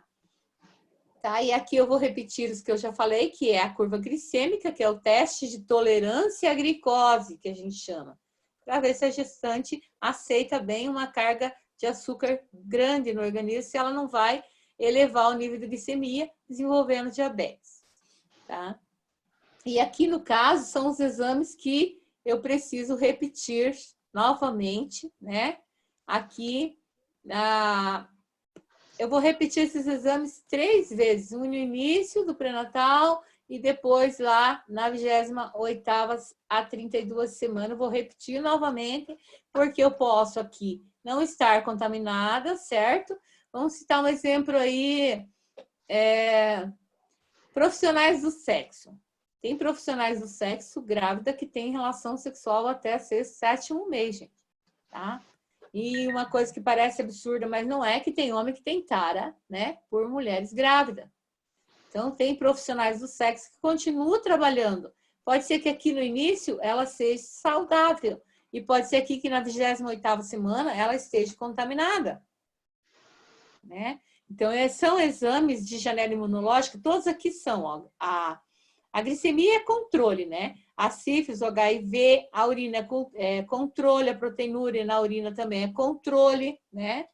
Que para saber se ela não está com infecção urinária, né? E é controle também. Então, aqui eu preciso repetir os exames de janela imunológica, ela pode vir desenvolver depois. Da urina, ela vai ter esse cuidado com a urina do começo ao final. Aqui eu tenho 2 pedidos de urina, mas ela pode ser que ela tenha que fazer 3, 4, 5. Porque o índice gigantesco de aborto é infecção urinária na gestante, né? Então, infecção urinária na gestante pode levar a um aborto. Então, se ela chega para a gente com queixa de ardência urinária, a gente já faz o exame de urina. Não precisa dar dentro do protocolo do momento do início do pré-natal, na 28ª semana. Não, a gente faz quando necessário, tá? E aqui os combos que vocês vão entender quando for falar de RH, né? Positivo, referir a consulta médica imediata. Negativo, entre 28ª semana até o máximo, com prescrição médica, realizar a imunoglobulina. Aqui no fator do RH, né? Que é a vacina da imunoglobulina, que a enfermagem tem que administrar, né? Aqui na 28ª semana, antes dela ganhar o nenê, e depois ela vai tomar uma dose lá no hospital antes de 72 horas após o nascimento do bebê, que tem o antígeno, né, do fator RH, tá? Isso eu vou explicar depois. Por quê? Que ela tem que se proteger na primeira gestação. Porque na primeira gestação o feto vai nascer bem, vai nascer saudável, tranquilo. Na segunda gestação em diante, o feto pode ter problemas, porque o organismo, né, é um corpo estranho para o organismo. Depois eu vou explicar bem certinho. Oi? Oi? Então, aqui, para a população de alta vulnerabilidade, que é a população em situação de rua, solicitar também hepatite C. Então, dentro do protocolo da gestação, só para pacientes de risco que vai ter protocolo da hepatite C, tá? Então, aqui a rotina da primeira consulta, tá? Isso aqui eu não vou falar agora, né? Que vai estar lá nos slides que eu vou apresentar. Então, por isso que eu falei para vocês, eu posso estar mandando esse material aqui, mas ele é um material completo. A gente pode estar até seguindo ele em algumas aulas. Por exemplo, aqui a vacina da gestante, né? Que na primeira consulta aqui, ó, pode ver que eu pulei uma parte que não é tão interessante, já vim direto para o segundo, que faz parte das orientações da primeira consulta, a vacina da gestante, né? Aí você tem que checar se ela já foi vacinada, se ela não tem carteirinha, tá? Se a última dose de vacina antitetânica dela for há mais de 5 anos, você vai repetir uma dose de reforço, né? Se ela já foi imunizada, ela vai estar no cartão de gestante dela, tá? E aqui tá as vacinas da gestante, que é a DT, né? O DTPA hoje, que se diz DTPA, na primeira consulta, primeira dose, e por 60 dias após, 120 dias após. A influenza, que em qualquer fase da gestação, que é a vacina da gripe, tem que tomar, né? E aqui, a dupla, a DT, naquela já imunizada adequadamente com a última dose há mais de 5 anos, dar um reforço. Então, se ela já tem todo o esquema de vacina, tá tranquilo. E a criança dela tem 6 anos, né? Aí eu vou fazer só uma dose de DT, de reforço, né? E a vacina da influenza, que é da gripe, tá? E depois, no puerpério, quando ela ganhou, Nenê, tá tudo certo, vai para casa. Aí nós vamos falar ainda sobre isso aqui, mas já que tá aqui, eu vou mostrar. Eu vou orientá-la da importância da vacina, né, de sarampo, rubéola e cachumba, que é a VTV, no período do puerpério. Por quê? Um período que ela não vai engravidar, né? Um período que ela não vai acontecer a gestação, e a mulher, quando toma a vacina da rubéola, ela não pode engravidar, tá? A criança pode ter sérios problemas de má formação, tá? Então, se eu perguntar para vocês, podia estar no quiz hoje, mas eu não coloquei, mas posso colocar no próximo, porque eu ainda não montei da próxima aula e vai ser o mesmo material. Lembra que eu falei que vocês vão receber o mesmo material? Se eu perguntar no quiz quais são as principais vacinas da gestante, né? Vai ser a DT ou DTPA, que ela tem já mais uma difteria, tétano, coqueluche, e a hepatite e a da gripe. São as 3 vacinas da gestante, tá? Então, DT ou DTPA, hepatite B e influenza. Ela faz parte do calendário da gestante. Então, essas 3 vacinas, tá? Então, o que mais? Aqui o resto a gente vai falar durante as checagens, tá? Então, aqui é bastante importante, essa apostila é bem interessante. Ela fala do RN lá embaixo, fala aqui no começo já de outras partes de saúde da mulher. Então, eu vou estar encaminhando ela também para vocês poderem ter aqui a parte dos exames, né? E a parte do fluxograma. Aqui ele está grande, ó, estão vendo? Vocês vão poder olhar em casa e revisar. Ó. Ele maior dá para entender. Eu só coloquei naquela página única para poder pegar inteiro e estar explicando o fluxograma completinho. Ok? Tranquilo, gente? Então, vamos interromper esse compartilhamento e vamos lá a 1 minuto de conversa. Alguma coisa para falar, conversar? Perguntar sobre o que eu falei? Não? Tranquilo? Tem uma pergunta ali no chat que a menina mandou para a professora. O quê? Ah, não tem nome específico, tá? É só aquilo que eu te expliquei para vocês, que é uma situação diferenciada que pode acontecer. Por exemplo, não sei se alguém aqui já assistiu esse programa do Ratinho. A minha mãe, eu estava conversando com ela sobre isso, que eu estava montando a aula, ela estava aqui do meu lado, né? Aí ela falou, ela disse, eu já vi isso lá no programa do Ratinho, que a mulher veio fazer DNA, as crianças eram gêmeas, porém os pais, um deu que era daquele pai, o outro não. Aí eu expliquei para ela que pode acontecer, né? Desde que a mãe libere 2 óvulos no mesmo dia, em momentos diferentes. Eles podem ser fecundados, né, por espermatozoides de um núcleo diferente de doador. Sério, né, Vanessa? Sério isso, realmente. É uma coisa que a gente não é comum, né? Não é comum. A gente não tem esse conhecimento, assim. Audrey, tá trabalhando, Audrey?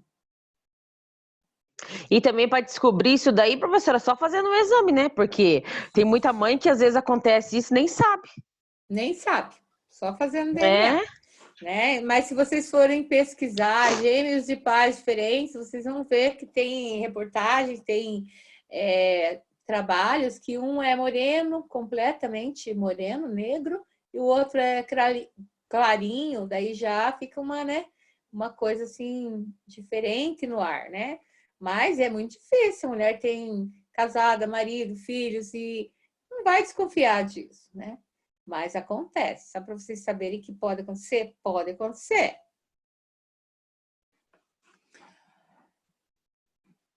Quem mais? Raquel. Tudo bem, Raquel? Tão bom ver vocês assim, porque eu me sinto menos só. Essa tela aqui me sinto muito sozinha, sem vocês olhando para mim. Na verdade é que o meu celular tá estragado o microfone, sabe? Daí eu tenho que falar pertinho dele. Eu não gosto de deixar o vídeo ligado. A Audrey que tá falando? Ou a Raquel? Não, a Raquel. Não foi eu. A Audrey tá ali, toda paramentada. Aí o nenê da Raquel mamando. Olha que linda a amamentação. Olha, e olha a prega, que bonita. Levanta aí. Olha. Ah, agora eu não quis mais. Viu que tá sendo filmado. Olha o que ele fez, professor. Ele grudou na motinha do meu filho mais velho e foi de arrasto. Ah, machucou-se. Tadinho. Deve doer, fez escoriações. Passa um hidratante ali, um olhinho de girassol, para não doer isso. Passei soro e tomando essa dor. Aham. Tadinho. Mas então tá. Então vamos voltar naqueles primeiros slides lá, tá? Vou pegar, vamos falar mais um pouquinho do início do pré-natal. Tá, então aqui a assistência no pré-natal e no puerpério. Então, a gente vai começar a falar desde o início até, né, o nascimento aqui, no caso. O próximo dia 30, na semana que vem, eu quero ver se eu coloco. Não sei se vai valer a pena. Eu tenho um vídeo tudo sobre a gestação, não é um vídeo, ele é um filme. Ele dura 35 minutos. Mas eu acho que é bem valioso. Na sala eu sempre passei ele. Vou tentar passar na semana que vem também, porque ele responde muitas dúvidas do que a gente conversa aqui. A respeito da nidação, da fecundação, aí tem a figura, a fala, e vocês vão conseguir alguma coisa que ficou, de repente, resgatar. Então, talvez na próxima semana eu passe ele. Mas no final da aula, se eu faço um cálculo do horário e coloco ele para vocês assistirem, tá bom? Então, vamos lá, vamos continuar. Então, assistência ao pré-natal. Então, apareceu para vocês? Sim. Então, início do pré-natal. A partir desse momento, a gestante deverá receber as orientações necessárias referente ao acompanhamento do pré-natal. A sequência de consultas, visitas domiciliares, grupos educativos deverão ser fornecidos. Então, aqui envolve aquilo que eu falei, né? A sequência das consultas está lá no fluxograma. Como que ela vai frequentar a unidade? No início é mais distanciado, depois vai se aproximando mais das consultas.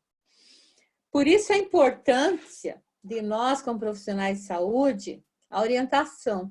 Né? Porque se eu tenho uma pacientinha lá da unidade, que eu sei que está grávida, não procurou a unidade para agendar sua primeira consulta, para vinculá-la a programa gestante, eu tenho que agir, tenho que colocar minha agente comunitária fazendo visita e buscando essa pessoa, né? Porque muitas vezes são adolescentes e eles fogem do pré-natal, porque quanto antes inicia-se o pré-natal, mais seguro vai ser aquele parto, aquela gestação, mais benefícios ela vai ter, porque ela vai fazer os exames de sorologia já no começo, no meio e no final, né? Ela vai, se pegou alguma doença dessas infecto-contagiosas, ela vai poder tratar, por exemplo, a sífilis mesmo, na gestante. É tão simples o tratamento da sífilis, não somente na gestante, para qualquer pessoa, 2 injeções de bezetacil resolve o problema. É o tratamento mais simples de doença DST que tem, é o de sífilis. Então, se eu pego no início do pré-natal, ela vai ser tratada até o final, ela vai estar negativa e a criança não vai ter consequências, problemas para a criança, né? Então, ali na primeira consulta, junto com os exames, eu vou vinculá-la ao programa gestante. O que é vinculá-la? Fornecer a ela o cartão ou a caderneta da gestante, o calendário da vacina e as orientações, e a orientação sobre a participação das atividades educativas, né? Todas as unidades de saúde, UBS, elas têm um programa gestante, que envolve ações educativas, desde pinturas em tecido, momentos da gestante, assim como debates sobre o banho, dúvidas na amamentação, né? Os primeiros cuidados com o RN, o curativo do coto umbilical, né? A consulta do puerpério para iniciar já o planejamento familiar. Ah, professora, mas acabou de ganhar nenê, vai falar em planejamento familiar? Sim, vai falar em planejamento familiar, porque com 30 dias, no 7º dia de puerpério, pós-nascimento, já deve orientá-la a procurar a unidade de saúde para realizar a vacina da BCG no bebê, para que ela possa passar pela consulta de puerpério, né? Para iniciar já o esquema de anticoncepcional, que mesmo ela está amamentando, ela tem o anticoncepcional já com os hormônios preparados para a lactação, né? Quem foi mãe aí e amamenta sabe disso, né, Raquel? Você toma? Não, Raquel, você confia? Oi, professora. Você toma o anticoncepcional amamentando? Tomo. Eu tomo... Na verdade, eu não vou lembrar o nome, mas eu tomo de mês em mês. Todo, aquele que toma... Mas no começo, quando você ganhou o nenê, você tomava aquele comprimido de 30 comprimidos, que não parava, isso? Na verdade, não. Eles me deram direto a injeção. E que bom que não perdeu, não cortou, né, a produção do leite. Porque normalmente eles começam com uma dose hormonal mais baixa, que é o anticoncepcional tipo Micronor, que toma direto todos os dias, e até a criança até 6 meses. Depois, quando ela não está mais na amamentação exclusiva, ela já está começando a ingerir outros alimentos, aí muda o anticoncepcional da mãe, que aí ela pode, o organismo dela, a parte hormonal, pode entender-se que ela vai liberar óvulo novamente, podendo ocorrer a fecundação e a nova gestação, né? Ô, professora. Oi. Eu queria tirar uma dúvida. Eu fui tomar a minha injeção, né? Aí tinha uma moça lá que me aplicou. Só que na hora, assim, eu não senti nada de dor, sabe? Daí a hora que eu saí do consultório, assim, foi travando tudo a minha perna. Daí, na verdade, ainda dói até hoje. Faz 2, 3 meses que eu tomei já. E ainda dói. Daí, a outra vez que eu fui, que ela aplicou de novo, não dói. Não tá doendo, sabe? Mas o que ela me aplicou a primeira vez continua doendo. Normalmente você tem que ver a posição local, aquilo que vocês aprenderam em farmacologia. Quadrante superior externo, mais para fora do que no meio, né? Mas às vezes pegou algum vasinho, algum nervinho, mas isso melhora com o tempo. Senão você já teria tido intercorrências maiores, né? Que é prender a perna, essas coisas que realmente alegam uma má administração, que não acredito que foi o que aconteceu. Tá? Então, assim, quando a mulher vai começar a ovular novamente, o que acontece? É hormonal, né? A hipófise para de produzir o hormônio da lactação, que ele inibe o hormônio da ovulação, né? O hormônio da lactação, ele envolve o processo de amamentação, envolvendo a lactação. Se diminui a sucção, a lactação, ela vai começar a liberar hormônios que vão interferir lá no ovário, né? Junto ao ovário, que é a progesterona, estrogênio, vai liberar óvulos e iniciar novamente o ciclo, né, evolutivo da mulher. Entenderam por que quando está amamentando, a mulher não ovula? Se ela não ovula, ela não menstrua, né? Porque a menstruação é o preparo do endométrio para receber o óvulo, certo? Se a mulher está amamentando, a hipófise está produzindo o hormônio da lactação, o organismo dela entende que o endométrio não precisa se preparar, porque ela não vai ovular. Não está acontecendo aquela alteração hormonal de estrogênio e progesterona, preparando a parede do endométrio para o óvulo fecundado. Não vai acontecer, fisiologicamente falando. Por isso, se a criança amamenta exclusivamente por 6 meses, ela não vai ter essa alteração hormonal que vai liberar a ovulação. Mas, na precaução, o médico já inicia com anticoncepcional, com uma dose baixa de hormônio, mas começa. Porque tem aquelas mães que dão chazinho, né? Que dão suquinho, que dão uma mamadeirinha de leite à noite para dormir melhor, e tudo isso altera o comando, né? Hormonal e pode vir a liberar óvulo, pode acontecer gravidez. Por isso o médico entra com um anticoncepcional já na consulta de puerpério. Mas deu para entender o organismo, como que ele funciona? O endométrio não se prepara, porque ele não tá liberando o hormônio da fecundação. Então, ele não se prepara, não tem sangramento, não tem menstruação. Porque a menstruação nada mais, nada menos do que a escamação dessa parede do endométrio. Tá? Tem muitas pessoas que têm na cabeça assim, menstruou porque o óvulo não foi fecundado, ele estourou. Não é, o óvulo realmente, ele se degenera junto com esse processo todo. Mas se fosse o óvulo estourou, era um sangramentozinho de uma vez na calcinha, acabou. Não é, é a parede do útero que se preparou toda durante o ciclo do mês, 21 dias lá, se preparou, né? Tá ali prontinha para receber o embrião, né? E não recebeu o óvulo fecundado, e aí ela escama, né? Para começar um preparo novamente. Então, durante a amamentação, isso não acontece, por isso não acontece a menstruação, não acontece o sangramento. O que acontece no sangramento do período puerperal são resíduos, né? De cesárea, do parto normal, da parede do útero que foi mexido, feito às vezes precisa até curetar, tá? Então, aonde mesmo desprendeu a placenta e tem um sangramento ali no período normal, que a gente chama de... Não é sangramento que a gente fala, ai, me fugiu o nome agora, mas deixa que já vou lembrar e vamos ter uma aula só sobre isso, tá? Então, aqui, o cartão da gestante é fundamental, porque a partir do momento que ela está grávida, vinculei ela ao programa gestante, entreguei para ela o cartão da gestante, ele vai ser a identidade dela. Tá? Se ela vai para o trabalho, ela tem que levar, se ela for para o mercado, ela tem que levar, se ela vai fazer um passeio no zoológico, ela tem que levar. Nossa, professora, mas por quê? Porque se ela tem uma síncope, um desmaio, caiu no ônibus, está sozinha, né? Eu já socorri gestante que caiu no terminal, foi descer do ônibus e caiu, apresentou uma síncope nos primeiros dias, pelas alterações hormonais, né?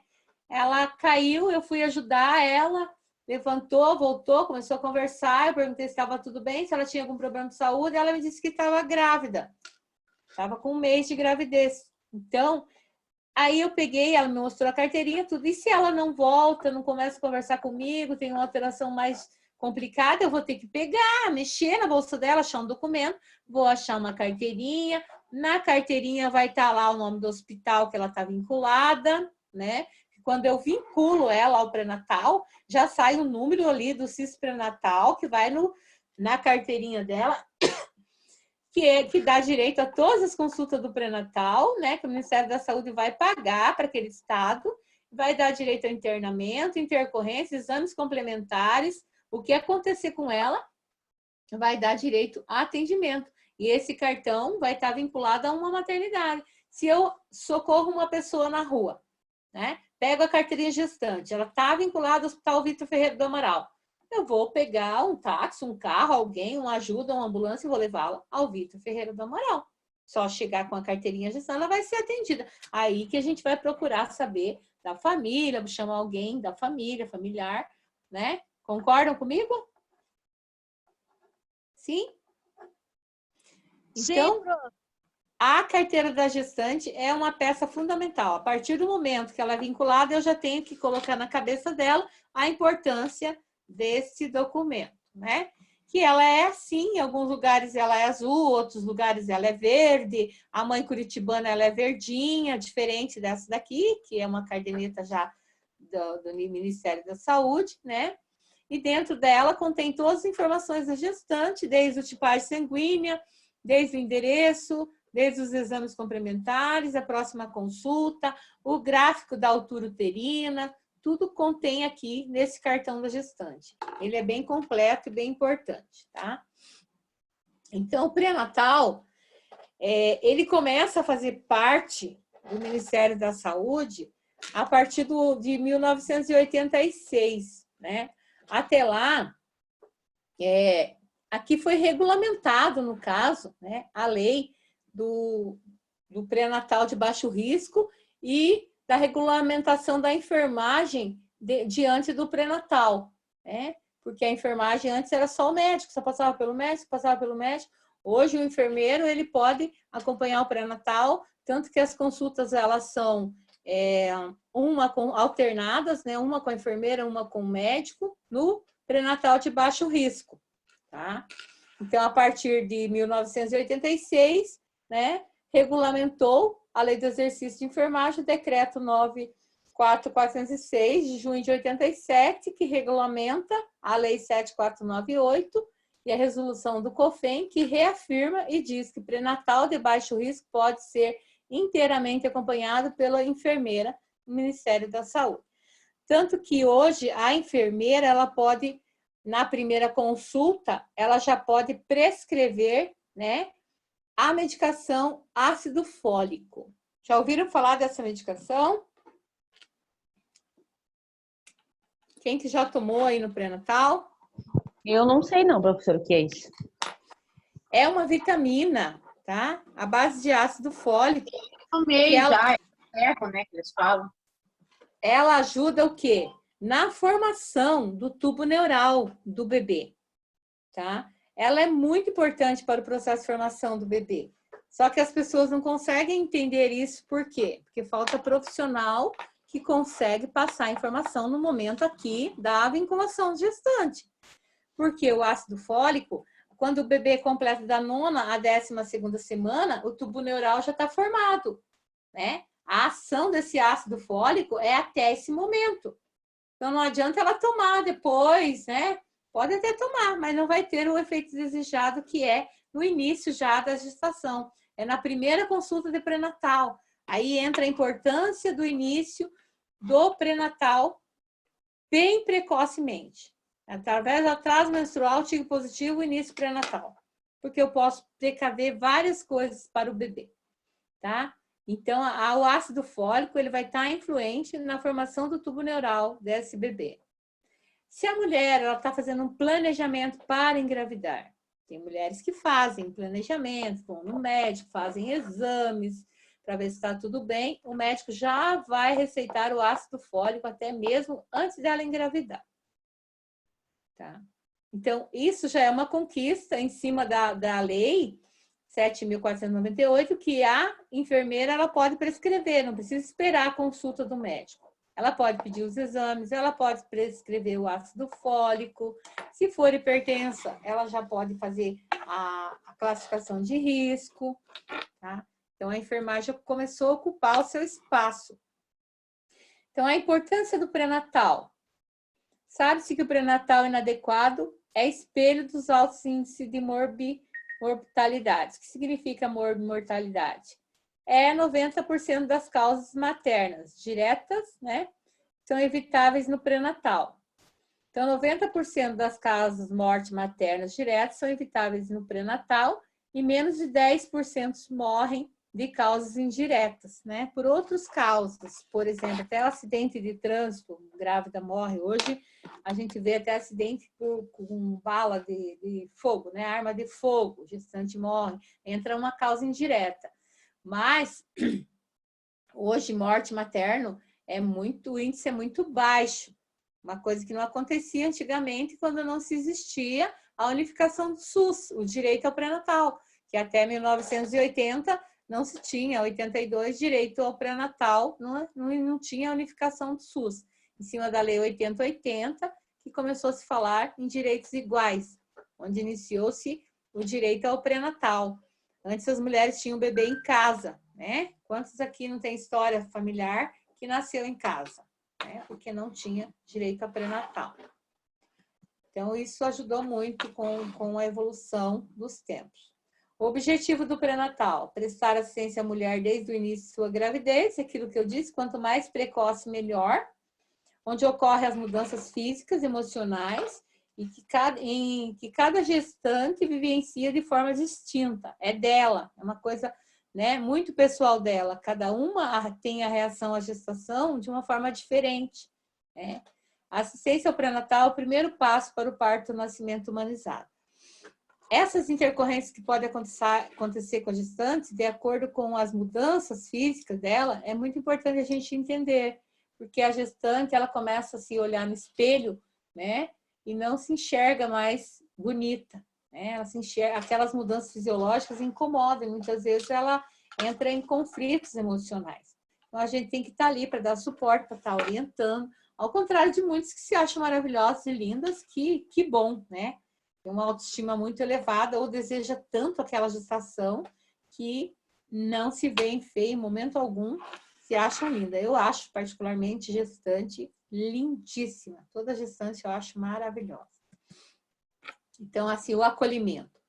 A equipe da Estratégia da Família, né? Que ali está a PSF, que é Programa de Saúde da Família. Hoje a gente usa a ESF, que é Estratégia de Saúde da Família, é responsável pelo acolhimento da gestante e da sua microárea. Não só Estratégia de Saúde da Família. Se for unidade básica de saúde, é a mesma coisa, tá?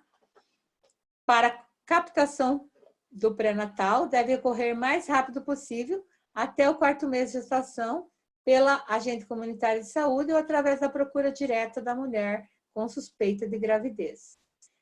Confirmada a gravidez, o enfermeiro ou o médico realiza o cadastro da gestante no CIS pré-natal, que esse CIS pré-natal é o número que gera quando você escreve ela, que ela vai ter direito já a todas as consultas, intercorrências, exames realizados, internamento, ao parto ali, esse número vai pagar todas as despesas dela. E aquilo que eu falei, 4º mês é muito tarde para começar um pré-natal. Então, quanto mais cedo, quanto mais precoce, melhor. Diagnóstico de gravidez, né? Aqui eu vou resumir um pouco, porque aquilo eu já falei lá no fluxograma, que eu peguei ele que estava mais explicadinho, que baseia-se na história, no exame físico e nos testes laboratoriais, né? Então, eu até excluí alguns slides dessa aula que eu tive preferência em buscar lá no fluxograma. Então, frente a uma amenorreia ou atraso menstrual, deve-se, antes de tudo, suspeitar a possibilidade de uma gestação. Atraso menstrual que não ultrapassa 16 semanas, teste imunológico TIGER. Atraso menstrual superior a 16 semanas, que já saibam estar grávidos, o teste laboratório é dispensável. Aí a gente já vai diretamente para a ultrassonografia, né? Então, a consulta deve ser realizada imediatamente para não se perder a oportunidade de captação precoce.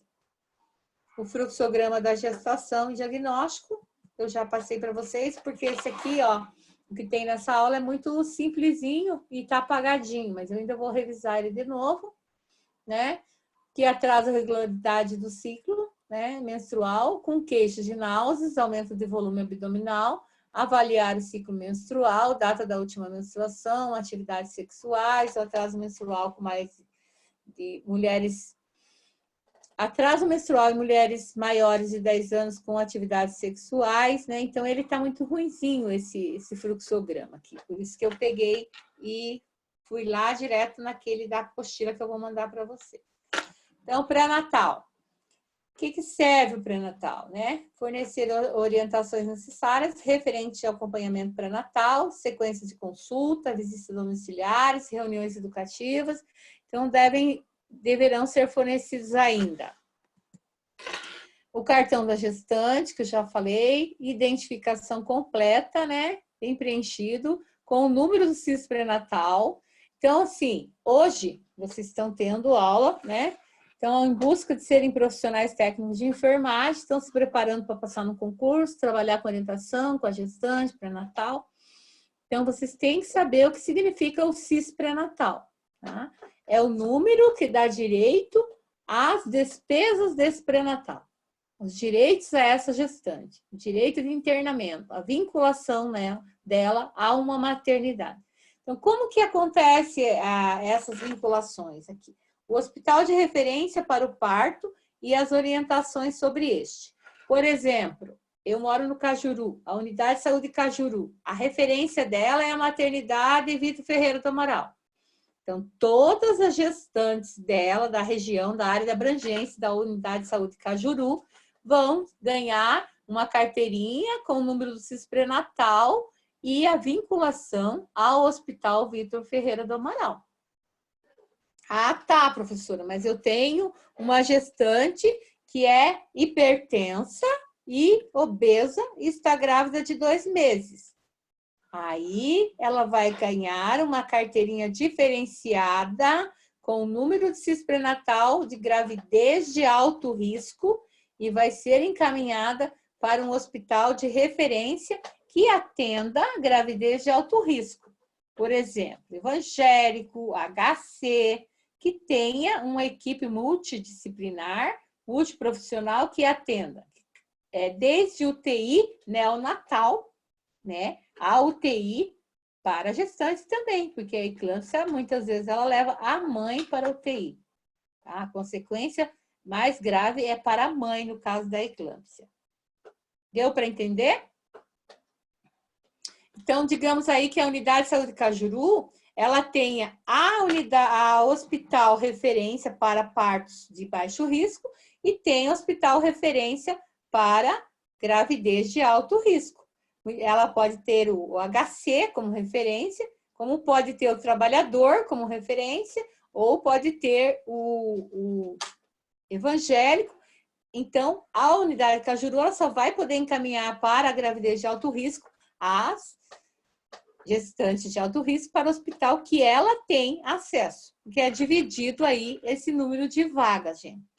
Tá? Aí, digamos que a Unidade Boa Vista, ela tem como referência o evangélico, ela só vai mandar para o evangélico, para acontecer uma divisão desse número de vagas para dividir direitinho o serviço, senão todos mandam para o HC, não tem um planejamento, um protocolo, e aí acaba superlotando um lugar e o outro tem vaga sobrando, né?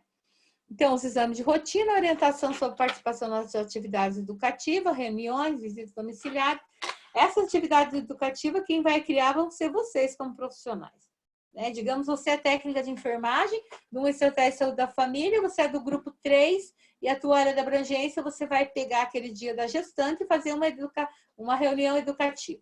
Você vai criar, você pode trazer uma banheira, um boneco, ensinar a mãe a realizar o banho, a ensinar a mãe a cuidar do coto umbilical. Você vai criar as reuniões educativas. Você tem que criar essas reuniões de uma forma agradável para que a mãe venha, porque normalmente elas são mensais, né? E a gestante tem que vir, ela tem que se sentir motivada para vir ouvir o que você tem para ensiná-la, né? Para agregar os conhecimentos dela. Então, aqui, os fatores de risco de gravidez. Aqui a gente vai falar já dos fatores de risco. Que horas são, gente? 4h07. Então, eu vou falar esse último slide e a gente vai parar, tá bom? Porque eu tô com meu marido meio doente, eu preciso agendar uns exames para ele. Eu acabei de chegar lá do Vita e já liguei o computador, começamos aqui a aula. E agora eu tenho que ligar que vai fechar lá 4h30, o lugar que libera os exames, tá? Ele tá com suspeita. Tá bom, prof. E eu tô... Oh, meu Deus. Cuidar. Tomara que não seja. Tomara. Né, prof? Tô bastante preocupada, porque ele é diabético, tem um monte de problema. Então, eu vou parar um pouquinho antes para eu ir lá cuidar dele. Meu filho foi levar ele lá na UPA para ver se você consegue coletar o teste lá, mas se não conseguir, aí eu vou ver um jeito de a gente realizar, porque o hospital não pediu. Pediu, mas não para hoje, para daqui 2 dias. Então, a gente foi ver se consegue pelo SUS. Então, vamos ver. Eu tenho que dar um pouquinho de atenção para ele, né, agora. Então, hoje eu decidi que eu ia tocar até as 4 e depois eu vou tentar agendar lá, ver o que eu consigo para facilitar. Tá bom? Então, eu vou falar desse último slide. Na próxima aula, a gente continua. Quem que vai se responsabilizar, me dizer qual slide que a gente parou. Estou esperando aí. Então, fatores de risco para a gravidez atual. Esse vai ser o slide que a gente vai parar, a gente vai começar a próxima aula por ele, né? Que é a baixa escolaridade, menor que 5 anos de estudo regular, se encaixa na baixa escolaridade, né? Semi-analfabeta mesmo. Condições ambientais desfavoráveis é a moradia, né? Onde mora, se é de rua, se mora em lugar de risco. Peso menor que... Altura menor que 1,45 é classificado como risco. Peso menor de 45 quilos e maior de 75 também, né? E dependência de drogas lícitas e ilícitas são classificação de gravidez, fatores de risco, né? Fatores de risco, que a gente tem que trabalhar em cima. Não é classificação para encaminhamento para centro de referências de doenças mais graves, como eclâmpsia, HIV, esses todos vão para centro de referência específico para essas patologias. Esses são fatores de risco, são fatores. Tá certo? Então, aqui, vamos começar, então, aqui na história reprodutiva, tá? Anterior. Posso confiar que vocês vão me lembrar o slide certo? Sim? Vou tirar até um print aqui, professor. Isso, muito bem. Aliás, eu vou parar a gravação agora aqui, tá? Daí a gente faz os comentários se tiver alguma dúvida.